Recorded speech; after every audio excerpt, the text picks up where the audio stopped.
Hello and welcome to Couples Drive. My name is Atuboyan. In a few weeks, the 2018 wedding season will be winding down, and that is just the time those getting married next year will start planning for their wedding. But the question is, what goes into planning a successful wedding? What goes into planning a wedding that you can mitigate most of the errors that other people experience during their wedding? To answer this and other questions, I hitched a ride with the founders of the event planning company Afradj to share their tips on that. Take a look.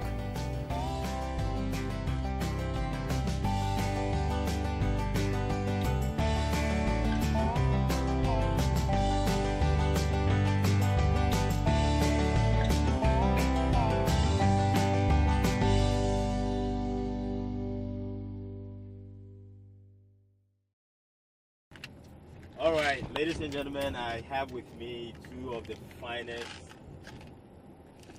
wedding planners in the, should I say Northeast? Oh, The good old US of A. The whole of US of A. And I'm very excited to have you guys with me today. You guys have been planning weddings for how long? We've been planning events in general Events in general for how long? too long. For too long. I think we started off when we were teens. I would say around maybe 14, 15. Yeah. Yeah, I was You started when you guys were 14 and 15? Yeah, but we weren't It was more so maybe outdoorings or things that were being organized within the church. We would just get ourselves very much involved in to try to assist. And that's where we identify our passion for planning in general while doing that. So what is the job of a wedding planner? it depends on what you're looking for in a wedding planner. So a traditional wedding planner is with the couple, planning out the details of their wedding from beginning to end. Okay. Everything from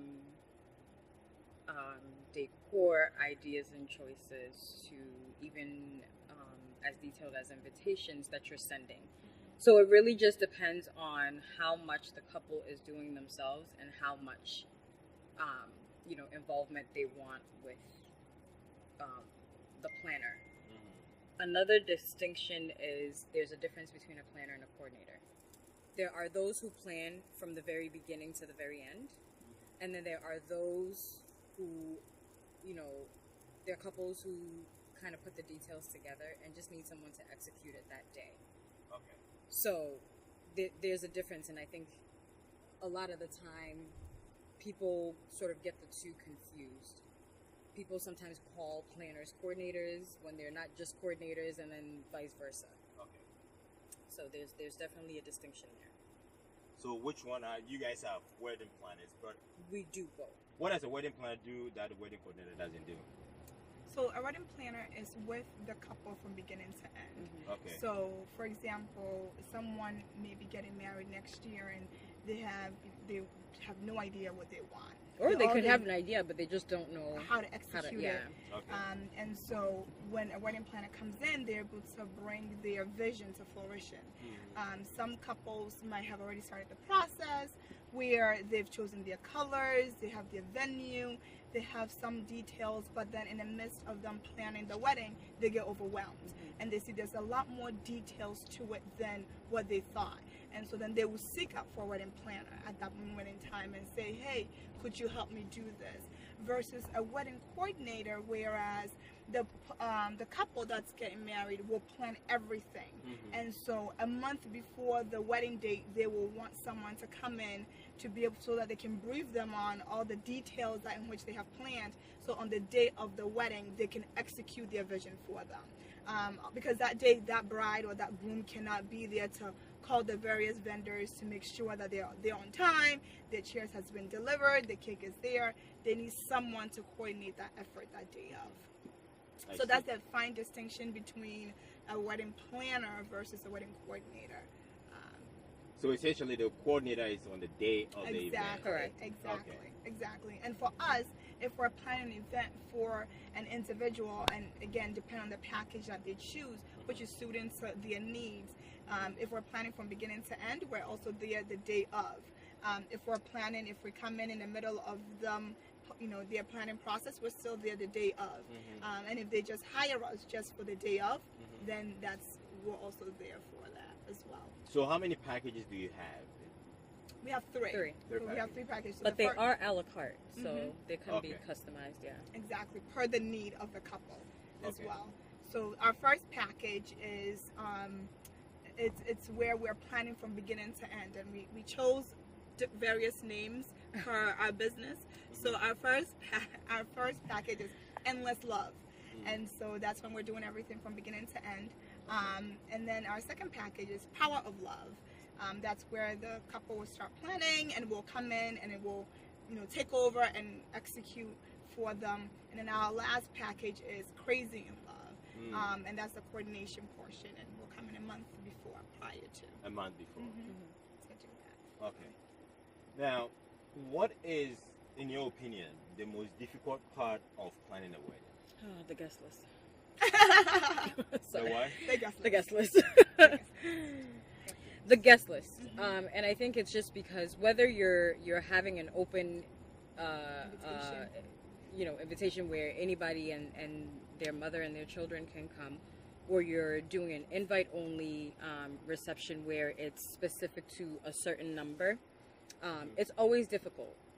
I think people think when you're doing an invite only, there's misconception that it's easier because you know who exactly you're inviting, but then the difficulty can be that you offend certain people because they in their minds are your aunties and your cousins by force, because they grew up with you, or you met them somewhere before and sort of developed a relationship. But there's some couples who like that intimate, you want that day to just be really intimate for closest family and friends, so that can sort of bring about conflicts. But even with an open invitation wedding, I think one of the difficulties, and add to it as you see fit, but I think one of the difficulties is just the fact that it is open. And so if I'm coming with my 2 children and I want them to sit by me, but I don't know Auntie Abena who's standing over there, I'm not concerned about Auntie Abena sitting down because I'm more concerned about my children sitting down. Okay. So it comes, they both come with their challenges, but I think overall, for me personally, the guest list is always the headache. I would second that. It's always The headache. Because there are people, while you're doing, the stress that comes with also planning a wedding plays a factor. You might forget someone that you should have invited, but you've forgotten them from the guest list, and you meet them somewhere and you're like, oh yeah, you can come. And sometimes our parents might feel bad that, oh, we didn't invite this person, and they invite them, and so on the day of, without you knowing, and then on the day of, we're expecting, let's say, 300 people, and then we end up having 400 people there. So then, one of the great things about having wedding planners or coordinators is that they're able to take care of that situation for you without you having to worry about it. Right. And oftentimes people, no matter what you do, you offend someone in the midst of it. And at the end of the day, all we can do is apologize because, if you go to a place where they're catering everything and you give them a guest count of, let's say, 350, the max that they will do extra. A buffer is like 3%, 3 to 5%? Yes, it's maybe, you get maybe 20 more food or 25 more food, depending on the venue you're having it. Okay. And if you're doing an in-house caterer that you know of, they might not make that extra food, and so it's really always the most difficulties, I would say, in planning a wedding is the guest list. Being able to identify who should I invite and who I shouldn't, and how to deal with that aftermath. Yeah. Okay. How do you guys help your clients manage this kind of, troubles or problems where, there is this overflow of guests that are not even on the list? How do you normally advise and help them resolve that issue? On the day of? On the day of, yeah. That's not their job. That's not the job of... It's not the job of my client at that point. It is my responsibility. And And so, as planners, as coordinators, we always have a plan B. You have to think, a step ahead. If your client is telling you we have 200 people confirmed, expect another 15 to 20 people, just as a buffer. Because another thing too with the guest list is there are those who will RSVP and say, "Yep, we are there. We will be there. We'll see you." And then they don't show up and don't even bother giving you a call. So we always have a contingent plan. There's always, a plan in place for those who don't show up, as well as those who do show up uninvited. So at what point were you saying something, Afradj? Oh no! I was just saying contingency plan. We always have to have a contingency plan. Okay. We had a wedding, an example that we thought there were going to be about 450 guests, and they end up being 700 guests. And so at that point, 400 to 700. yeah. So at that point in time, as soon as we saw the crowds at the church, we called the caterer and said, we need you to make additional food. Yep. We had to call the venue and go And over have them there set and up. set up for extra seating. Yep. You got to be proactive as opposed to reactive, and I think that's the beauty about having planners and coordinators is that they're able to take care of all those things without it being so disorganized. Yeah. Very seamless. So the people will come and they will not even know all of the back and forth that you had to do and the changes that you had to make.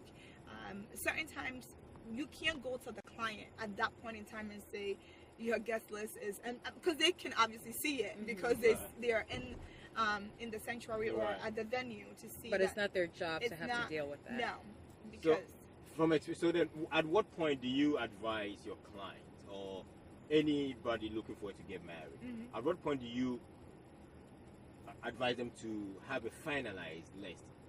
A month before the wedding is usually. Now, let's be realistic. The most ideal situation or scenario is that you have it finalized a month before the wedding. It's not always going to be the case. We've had situations where some people have been done a month before the wedding, some are a couple of weeks before the wedding. And then we've had those who are finalizing, a guest list the day before the wedding. Really? Yes. And it's because they're getting last minute calls. Oh, I'm no longer able to make it. I'm so sorry. Or, hey, I completely forgot to tell you, but I'll be there. I got the invitation, so I'm coming. But they never RSVP. But they never RSVP. And I think that's one of the biggest things. We always tell our client when it comes to the guest list is, if you know your budget, number one, you set your budget. It's so crucial that you and your spouse sit down together and say, how much can we afford or how much do we want to spend on this particular wedding? And once you set your budget, then you set up your guest list. And you give the parents a number of guests they can invite. So if it's invite only, and let's say your guest list is 300, you give each parent, inside of the the bride's family gets a number of guests that they can invite, the groom's family as well, and then the couple themselves also have a number of friends that and people that they also want to invite.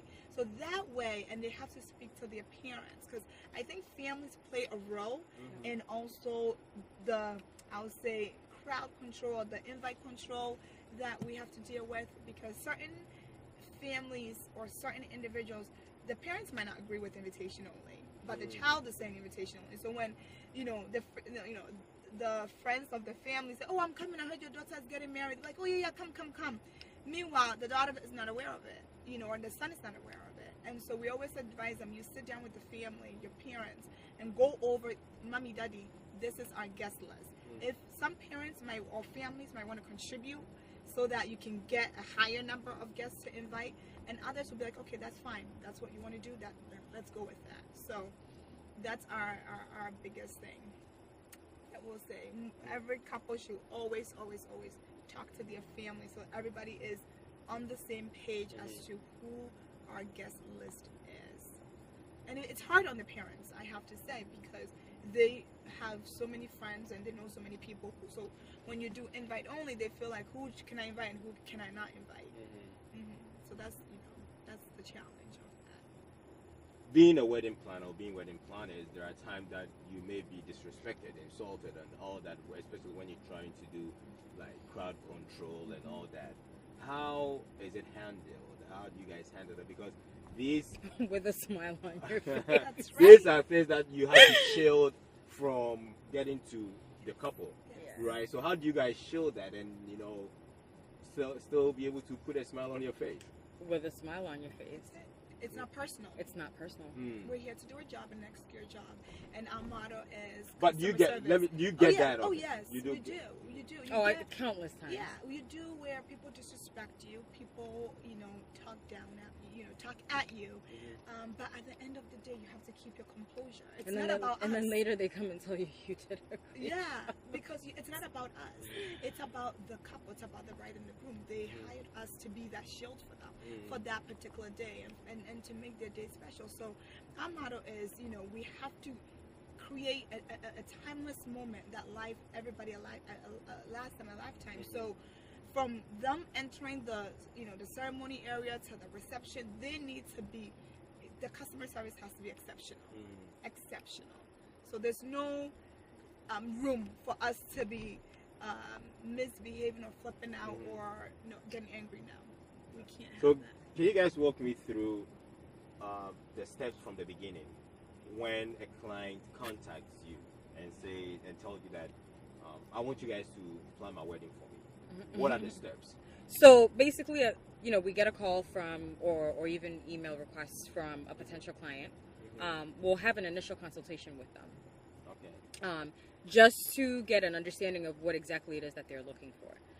Once we determine that what they're looking for and our services would be a fit, and when I say would be a fit, I mean that we're able to the best of our abilities, give them what they are requesting, because there are times where maybe what someone is looking for, we just may not be in the right place to be able to offer that service, or we feel that somebody else could potentially offer that for them. So making sure that it's a good fit for not just the client but for us as planners as well, because at the end of the day our name goes on it. So have you had to decline some before? We have, unfortunately. Yeah, and I think when it's hard, both planners and the client, you have to have a good vibe and a good relationship because you're going to be doing this for a very long time. In terms Especially of when you're planning, starting from the very beginning. from the beginning. And so if you have at our initial consultation and we feel like the vibe is not really there, the connection is not really there, we would politely have to decline it, because certain people it would not be a good fit, like I just said. There may be a good fit with someone else, but not necessarily with us at that particular moment in time of what they're looking for. Okay. So once we figure out what exactly it is that they're looking for, we get a contract signed. And then we basically start to execute. We execute by having meetings. We execute by, depending on where they are. And even though we are based in New England, we do, travel outside of the New England area. Okay. So scheduling meetings with vendors that are in the area, or even some vendors that are not necessarily in their particular area. And trying to, just make sure that everything is put together accordingly, all leading up to the day of. And the day of is like go time for us. That's like showtime. It's like, especially when you've been planning something from, let's say, a year back, it's everything that you have talked about, prayed about, cried about with your client, laughed about, all coming together to form, it's the different puzzle pieces coming together to form that big, final puzzle. So what do you now do? What is not part of your job as wedding planners? I think we do Everything. It's not really a thing that you say it's not part of our job. Yeah. We're not seamstress, but when a dress rep, you have an emergency kit. You have an emergency kit, so you got to sew it up. If there's Tylenols, like little things like that. Yeah. There's especially for women. Exactly. There can be accidents. Anything can happen with us. If somebody's button fall off, you gotta be able to quickly sew it up, back on for them, and all of those. Because we've had instances where the zipper might come off, or it won't zip, or so. And if it's not something we can fix, and I'm just yes. basing it off of a very recent experience. We had a bridesmaid whose zipper just gave out completely. There was no fixing it. Luckily, we were in a situation where we knew of a seamstress who was in the area. So quickly hopped this person into the car, drove her over to the seamstress, got it fixed, and she literally, when I say she made it in the nick of they were just lining up to go into the church for the ceremony, and she hopped out of the car. And so those are some of the at the edge of your seat moments that all you can do is just pray that everything goes well. But it's moments like that, because what if, the seamstress didn't pick up her phone, for example, then you have to really drive her. It's just... What makes some of your clients very difficult to work with? I know you guys probably have had clients where you may have looked back and asked yourself, why did we even take on this one? Hey, welcome back. That was part 1 of my ride with Afradj and Ajua. I hope you enjoyed and learned something from them as usual. Please make sure you subscribe to our YouTube page and also follow us on Instagram and Facebook so that you'll be notified once new videos are posted. I'll see you next time with part 2 of my ride with them. Until then, let's keep love alive.